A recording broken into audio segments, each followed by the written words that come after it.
बिस्मिल्लाहिर्रहमानिर्रहीम।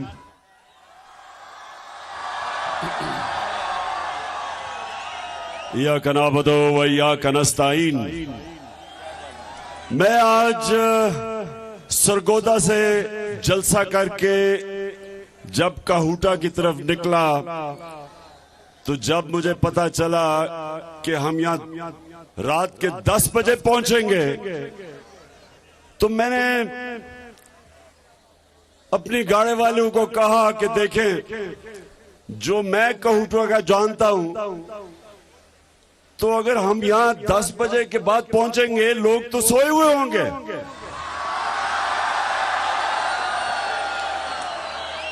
तो ये मेरे लिए, मैं आपको वाकई बता रहा हूं कि मेरे लिए आप सबको देख के मैं तो कोई 15 मिनट दंग बैठा रहा हूं। सिर्फ यही नहीं कि आप इतनी बड़ी तादाद में रात के 10 बजे यहां बैठे हैं, हाँ 10:30 बजे यहां बैठे हैं, इसलिए कि सिर्फ आप यहां बैठे नहीं, आपका जो जज्बा और जुनून, उसको मैं सलाम करता हूं। और मैं अपने नौजवानों को, लेकिन खास तौर पे इस वक्त यहाँ काहूटा वैसी जगह पे अपनी बहनों को खास तौर पे आज मैं खराज तहसीन पेश करता हूं। तो मैं आज आपके पास खास इसलिए आया था, शुक्रिया शुक्रिया, मैं इसलिए आपके पास आया हूं, नौजवानों इसलिए आपके पास आया हूं क्योंकि सबसे पहले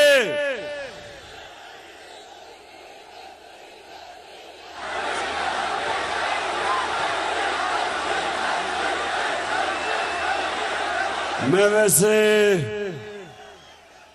डीजल से पहले तो मैं लोटों की बात करने आया था।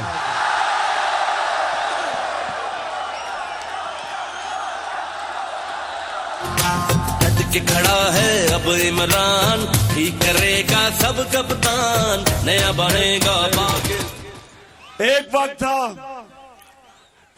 था कि लोटों को छांगा मांगा ले जाया करते थे,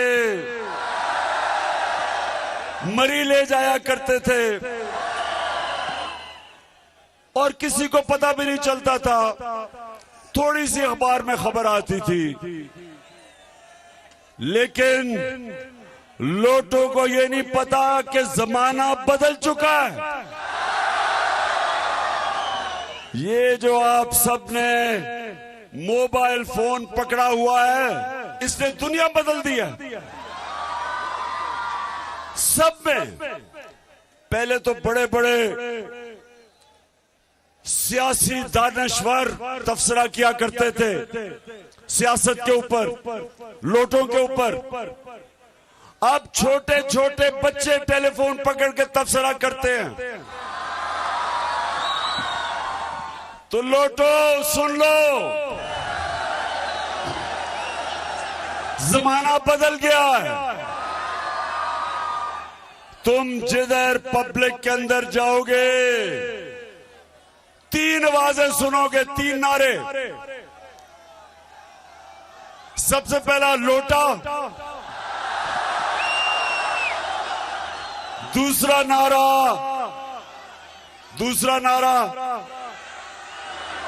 चोर और तीसरा नारा गद्दार।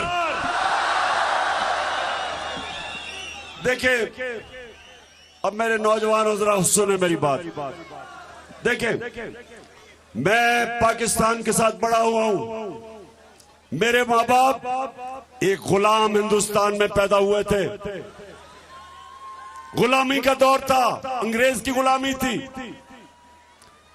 और उस वक्त मेरे माँ बाप ने तहरीक पाकिस्तान में शिरकत की थी।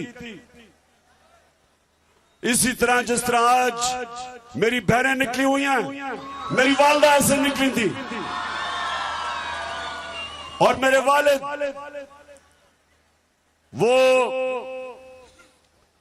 मीनारे पाकिस्तान में थे जब पाकिस्तान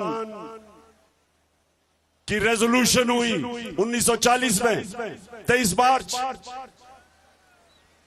तो वो मुझे नौजवानों, जिस तरह मैं आज आपको अब बता रहा हूं, मेरे माँ बाप मुझे बताते थे कि तुम बड़ी खुशकिस्मत हो कि तुम एक आजाद मुल्क में पैदा हुए, और मुझे ये बताते थे तुम्हें अंदाजा नहीं कि गुलामी क्या होती है। और कायदे आजम ने जब पाकिस्तान के लिए उन्होंने जब तहरीक पाकिस्तान चलाई तो उन्होंने क्या कहा कि हम अंग्रेज की गुलामी के बाद हिंदुओं की गुलामी नहीं कबूल करते, हम आजाद मुल्क चाहते हैं। तो मैं आज आपको कह रहा हूं कि हम एक हकीकी आजादी की तहरीक इसलिए इसके लिए जिहाद लड़ रहे हैं, क्योंकि ना हम अंग्रेज और हिंदुओं की गुलामी के बाद आजाद होके, ना हम अमरीकी गुलामी चाहते हैं और ना इन चोरों की गुलामी चाहते हैं। एक साजिश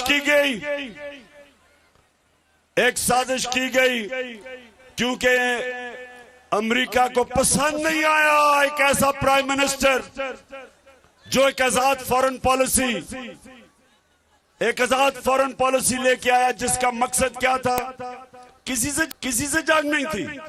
हम किसी से जंग नहीं लड़ना चाहते, किसी से दुश्मनी नहीं करना चाहते, लेकिन हम चाहते थे कि हमारी ऐसी फॉरेन पॉलिसी हो जो हमारे लोगों के मफादात की हिफाजत करे, हमारे लोगों को किसी और मुल्क के मफादात के लिए कुर्बान ना किया जाए।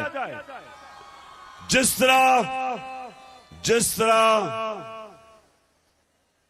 अमेरिका की वॉर ऑन टेरर में जब हमने शिरकत की तो 80,000 पाकिस्तानियों की जानें गई। हमारे फौजी उन्होंने शहादतें दी और अभी तक हमारे फौजी शहीद हो रहे हैं उस जंग की वजह से। यहां कोई तरीके तालिबान नहीं थी,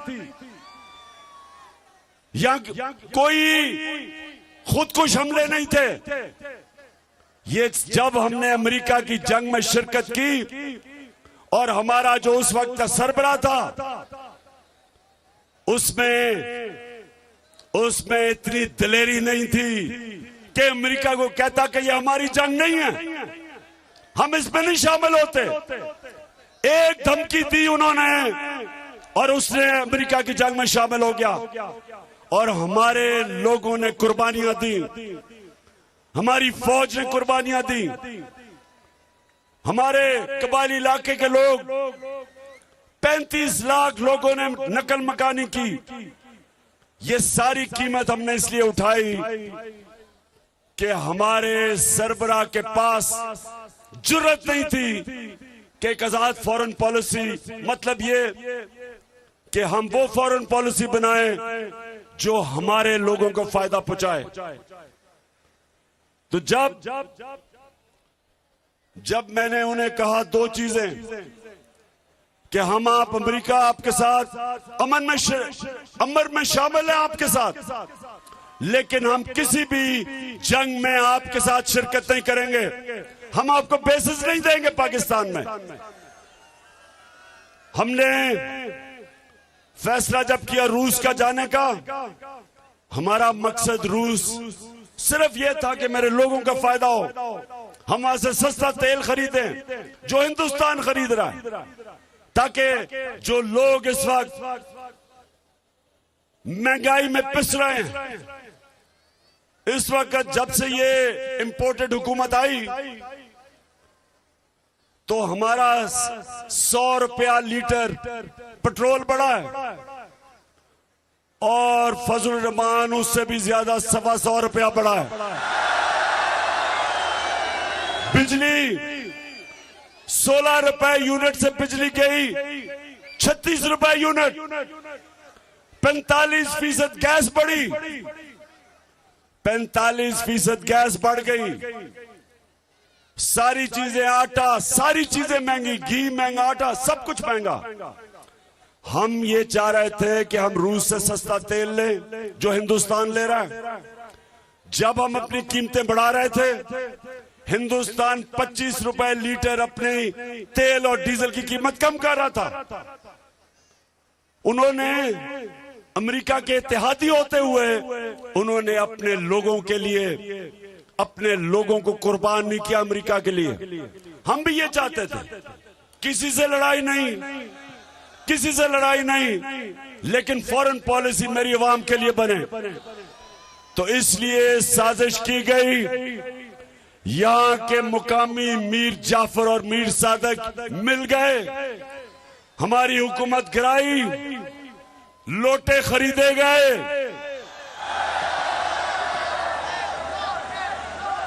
लोटों की कीमतें लगी।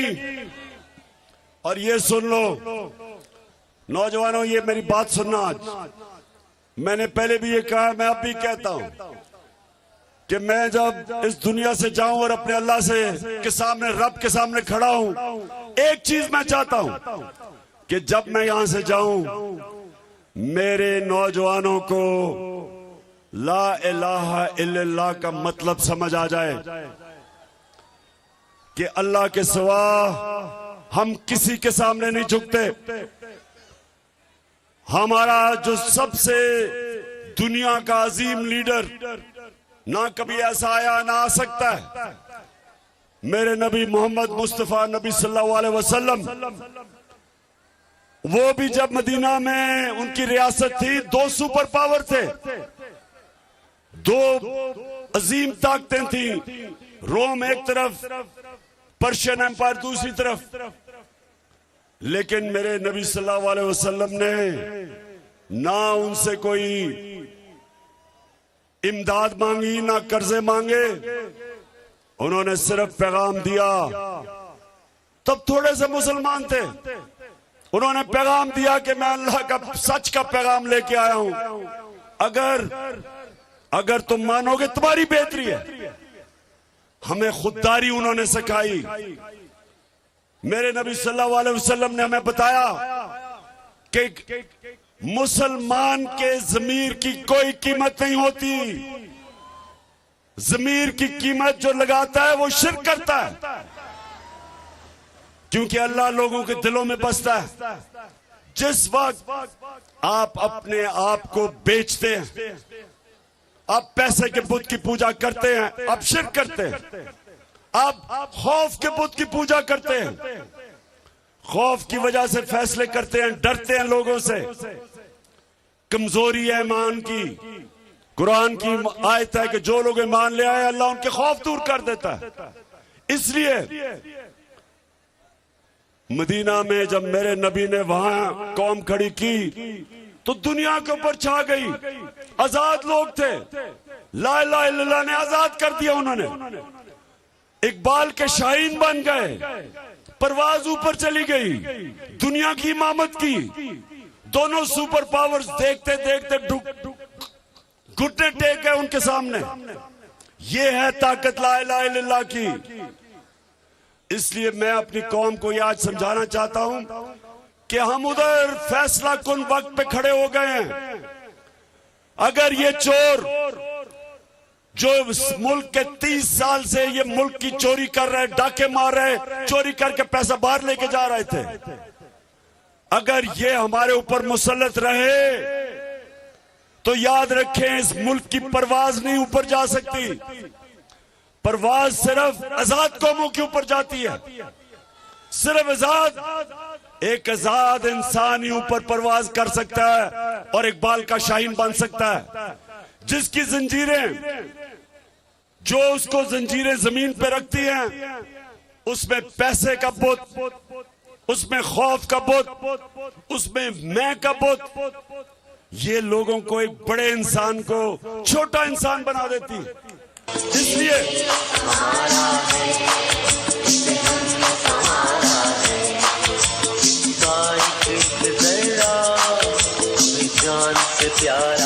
तो इसलिए इस फैसला कुन वक्त, जिस वक्त ये सारे चोर इकट्ठे होके बैरूनी साजिश के तहत ये कोशिश कर रहे हैं इस कौम पे मुसल्लत होने की, मैं इसलिए पूरे मुल्क में निकला हुआ हूं अपनी कौम को जगाने के लिए कि अगर हमने इस जुल्म के खिलाफ जहाद ना की, हम अगर डर गए, जो ये डराने की कोशिश कर रहे हैं, इमरान रियाज जैसे सहाफियों को जेलों में डाल रहे हैं,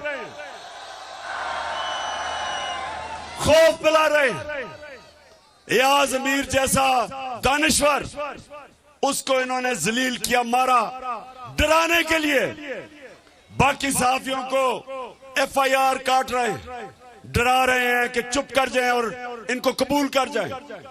मेरे ऊपर 15 FIR कट चुकी हैं, मेरी सारी लीडरशिप पे FIR, दहशतगर्दी के केस। लेकिन मैं अपनी कौम को आज कहना चाहता हूं, FIR तो कुछ नहीं, आप हजारों FIR काट दें, आप जेल में डाल दें, हम अपनी जान की कुर्बानी देने के लिए तैयार हैं, अपने मुल्क की आजादी के लिए। हम कभी इन चोरों को तस्लीम नहीं करेंगे। मेरा पाकिस्तान है, ये मेरा पाकिस्तान है, तेरा पाकिस्तान है, ये मेरा। हम ये ना जो भगौड़ा नवाज शरीफ सजा याफ्ता मुल्क से बाहर बैठा है, ना मैं उसको कभी मानूंगा, ना मैं ये इस मुल्क का बड़ा डाकू आसिफ जरदारी को मानूंगा, ना मैं ये cherry blossom boot polish Shehbaz Sharif को मानूंगा, और ना मैं कभी हमजा कुकड़ी को मानूंगा। इसलिए मैं अपने सारे आज सहाफियों को, मीडिया को, सबको आज पैगाम देना चाहता हूं, कौम हमारी जाग उठी है, कौम में शऊर आ चुका है, कौम फैसला कर चुकी है। जो आज मीडिया हाउस इन चोरों के साथ खड़ा होगा, लोग उस चैनल को नहीं देखेंगे, उस चैनल को देखेंगे जो हक और सच के साथ खड़ी है। उस सहाफी की रेटिंग ऊपर जाएगी, उस एंकर की जो राय हक पे खड़ा है। और ये जो इलेक्शन आ रहा है, मैं जितनी जगह फिर के आया हूं, साहिवाल में गया, चीचरावती के पीछे देहात था, इतनी बारिश हुई कि वहां जलसा तो नहीं, स्विमिंग हो सकती थी, जलसा नहीं हो सकता था, लेकिन उसके बावजूद जिस तरह पब्लिक निकली, हर जगह से एक आवाज है कि इंपोर्टेड हुकूमत नामंजूर। और इसलिए मैं पैगाम देना चाहता हूं, चीफ इलेक्शन कमिश्नर, तुम जितना मर्जी हमजा और मरियम के पैरों में गिरो, तुम जो मर्जी कर लो, तुम उनके साथ बैठ के नून लीग की पूरी साजिश करो कि इन चोरों को इलेक्शन कैसे जताना है। मैं उसे कहता हूं, लाहौर में एक मिस्टर एक्स बैठा हुआ है, मिस्टर एक्स बैठ के पूरी प्लानिंग कर रहा है इलेक्शन में धांधली करने की। मिस्टर एक्स, आप भी सुन लो, ये धांधली अगर आप करेंगे तो धांधली से आप नहीं जीतने लगे, धांधले से भी नहीं जीतने लगे।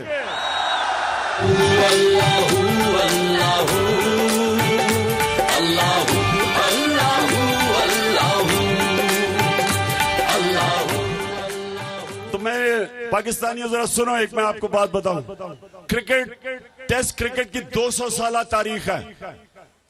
200 साल क्रिकेट की तारीख में एक कप्तान था जो न्यूट्रल अंपायर लेके आया वो कौन था? वो आप ही का कप्तान था। 200 साल तारीख में जो पहली दफा क्रिकेट में न्यूट्रल अंपायर आए 1986 में, वो हम लेके आए ताकि हम मैच जीतना चाहते थे लेकिन धांधली करके नहीं। और मैं जब गवर्नमेंट में आया तो मैंने पूरी कोशिश की कि हम एक इलेक्शन करवाएं पाकिस्तान में जो सारी कौम मान जाए कि साफ और शफाफ इलेक्शन।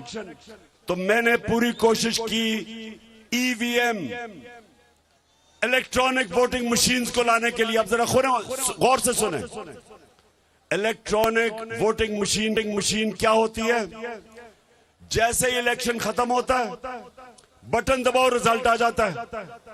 जिस तरह आप एक मार्केट में जाते हैं, सौदा लेते हैं, वो सौदे को पंच करता है और फिर वो बटन दबाता है, आपको पता चल जाता है कितना पैसा। इसको कहते हैं ईवीएम। हिंदुस्तान में भी वो है, ईरान के अंदर भी ईवीएम मशीन है, दोनों हमसायों के पास। तो मैंने 2.5 साल से पूरी कोशिश की कि पाकिस्तान में हम इलेक्शंस में ईवीएम यानी इलेक्ट्रॉनिक वोटिंग मशीन लेके आए। ना ये दो माफियाज फैमिली पार्टीज नून लीग और पीपल्स पार्टी ने आने दिया, और ना वो जो इलेक्शन कमीशन, जो चीफ इलेक्शन कमिश्नर है, उसने पूरी तरह हर तरह उसने हमारी मुखालफत की और नहीं आने दिया। आज कल बल्कि कल एक इदारा है जो इलेक्शंस को मॉनिटर करता है, उसका नाम है पटन। कल उसकी क्या रिपोर्ट आती है? उसकी रिपोर्ट के मुताबिक 163 तरीके हैं जिससे इलेक्शन में धांधली की जाती है। 163 तरीकों से धांधली की जाती है। और वो रिपोर्ट क्या कहती है कि अगर आपके पास ईवीएम मशीन्स हो तो 130 तरीके धांधली के खत्म हो जाते हैं।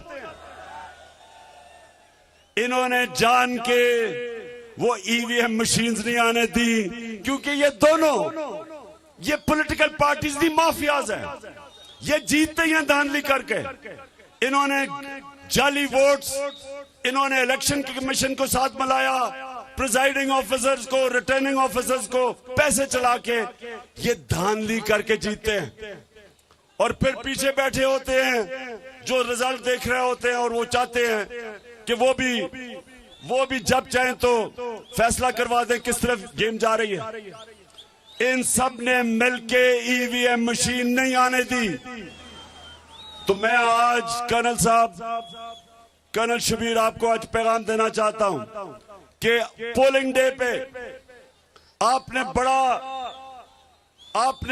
पहरा देना है हर पोलिंग स्टेशन का, और आपके पास हर पोलिंग स्टेशन पे 10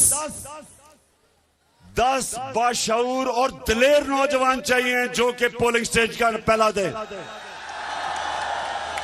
आपने पूरी तैयारी करनी है कि हमने हर तरह धांधली रोकनी है। और मैं चाहता हूं कि सारे बाकी नौजवान जितने भी आप यहाँ, और मेरी बहनें आप भी सुन लो, आपने घर घर जाना है, एक एक दरवाजा खड़खड़ाना है कि ये फैसला, ये सियासत नहीं हो रही, ये हम अपने हकीकी आजादी की तहरीक की जहाद लड़ रहे हैं। इसलिए आपने सबने इसको अपना इलेक्शन समझना है, अपनी मुस्तकबिल के लिए, अपने बच्चों के मुस्तकबिल इन चोरों से बचाने के लिए सबने शिरकत करनी है। और ये जो समझ रहे हैं कि ये धांधली करके इनको जिता देंगे, मेरा आज चैलेंज है कि पाकिस्तानी कौम आज ऐसे खड़ी है, आपको उस सतह की धांधली करनी पड़ेगी इन चोरों को जिताने के लिए, इन लोटों को जिताने के लिए, कि सारा इलेक्शन बेमाने हो जाएगा और बजाय इलेक्शन से कोई फर्क पड़े, इलेक्शन से इंतशार फैलेगा।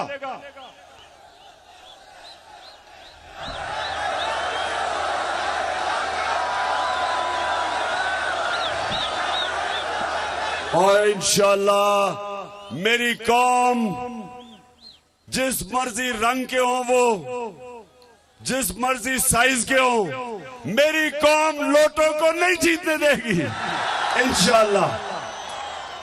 देखें, हम अब जरा सुने मेरी बात।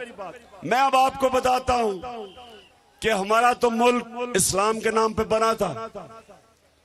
हमारे तो सबसे अजीम दुनिया की तारीख के इंसान हमारे लीडर थे, जिनकी हम उम्मत है। लेकिन मैं सिर्फ ये जो हमारे ऊपर लोग मसलत है, मैं आपको सिर्फ एक मिसाल देके अपनी बात खत्म करता हूं। बर्तानिया के अंदर उनका प्राइम मिनिस्टर बोरिस जॉनसन, उसको उसकी अपनी पार्टी ने कहा कि प्राइम मिनिस्टर से इस्तीफा दो। सुने जरा गौर से, उसकी अपनी पार्टी ने बोरिस जॉनसन प्राइम मिनिस्टर को आके तुम इस्तीफा दो, और इस्तीफा लिया। क्यों लिया? गौर से सुने क्यों इस्तीफा लिया उससे। उन्होंने ये कहा कि तुमने कानून बनाया था कोरोना के दौर में कि सोशल डिस्टेंसिंग होगी, यानी कि लोग जमा नहीं होंगे। आपने अपने ऑफिस के बाद आपने एक छोटे से अपने लोगों को जमा कर लिया, यानी पार्टी कर ली। आपने कानून तोड़ा।